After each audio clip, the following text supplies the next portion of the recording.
Explore the universe. What is up, my YouTube friends? Welcome to today's video. Welcome to the channel. What are we going to be doing today? Today we're going to be looking at the Celestron FirstScope Telescope. So, without further ado, let's get right into it. So, Celestron's FirstScope Telescope is definitely, by definition, an entry-level scope designed for a beginner who's got an interest in astronomy. By the looks of the box, the FirstScope is a wonderful keepsake for anybody interested in astronomy. The quality Dobsonian style telescope features a 76mm, that's a 3-inch aperture, so it should let in a reasonable amount of light. The optical design was first telescope used by Newton. Bet you didn't know that. FirstScope is an ideal entry-level astronomical telescope. It is very easy to observe with. The user simply navigates the night sky by moving the tube in the direction of the desired object. So basically you point it where you want to look, making the viewing experience a snap. The compact design makes it easy enough to take on your next outdoor adventure. The FirstScope is also stylish enough to be a decorative fixture on your bookshelf or desk. Well, let's take a look for ourselves and we'll decide. Abracadabra, let's get this unboxed. Ta-da! Well, that's one way of unboxing anyway. So I can see what Celestron mean. It does look quite a nice bit of kit. It certainly looks very well, nicely designed. The idea is that it comes on this base and it swivels round. It's a little bit stiff, but that's the idea.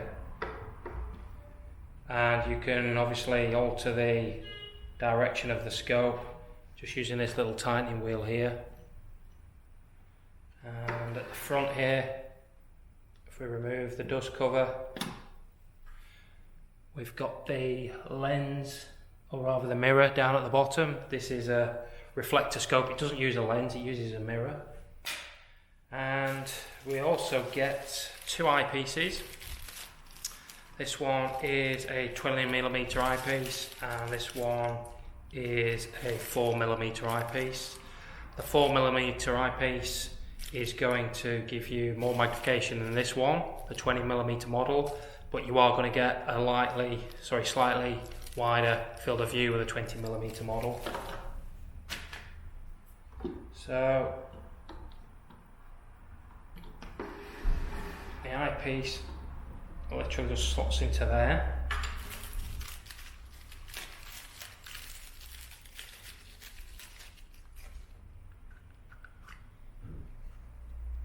Like so. And you can tighten that up just using those little thumb screws there to get the desired focus in. We just simply twist the focusing wheel and that causes the eyepiece to move in and out, and depending on the distance that you're looking will focus hopefully quite nice and sharply. We've also got two screws on there, and the idea of that is that you can mount a finder scope. Now you don't actually get the finder scope with this. The finder scope comes in an accessory called the FirstScope accessory kit, and in that kit you get two more eyepieces, a 12mm and a 6mm eyepiece. You get a nylon carry bag, and you also get the finder scope. Now the advantage of the finder scope is that if you're looking out into deep space, the finder scope will allow you to roughly pinpoint your desired object in the sky, and once you've got it within the crosshairs of the finder scope, in theory, if the finder scope is aligned correctly with the actual telescope, you should look through the eyepiece and find that what you can see in that, you can see in that, but it will be greatly magnified. Hence the name, the finder scope. So We will have a look at the FirstScope accessory kit in another video, but we don't need to worry ourselves with that right at this moment in time. Important tip, never look at the sun, because it will not end well. Unless you've got a solar filter, but that's again a story for another day. So, there we have it.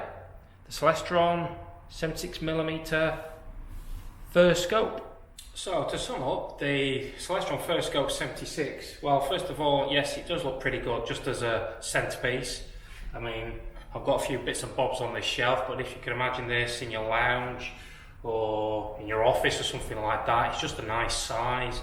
And it does make an interesting conversation piece to anybody that comes to the house. The two eyepieces that you get with the scope are the 20mm and the 4mm.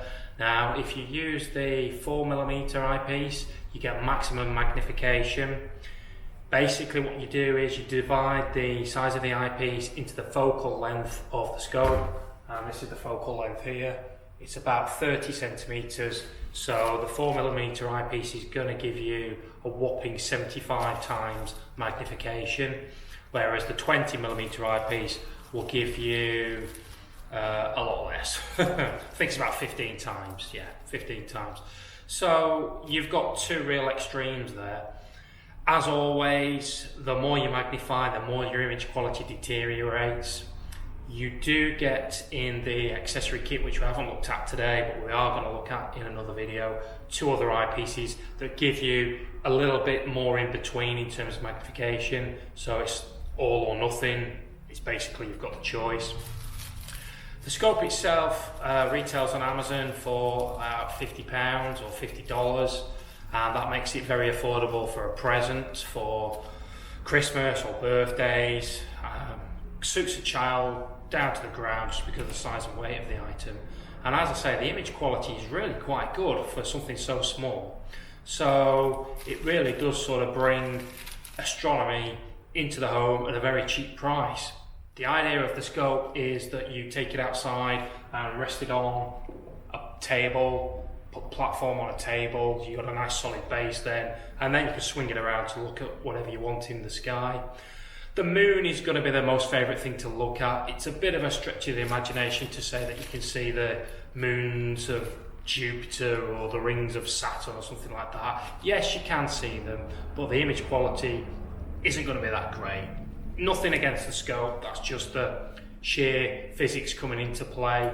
You know, to see something like that, you do need a decent, expensive scope. Now, this scope is currently ranked 36 on Amazon in terms of sales, so that tells you it's a really popular scope. It's the money, the bang for the buck makes it a no-brainer in my opinion. Now, there are other brands available. Skywatch do one, Mead do one, and they're almost exactly the same as this one. I can't really see any difference, but I will take a look at them at some point. They're probably out of the same factory, if you want the honest truth, in China, and they just rebrand them for the various different customers that they've got.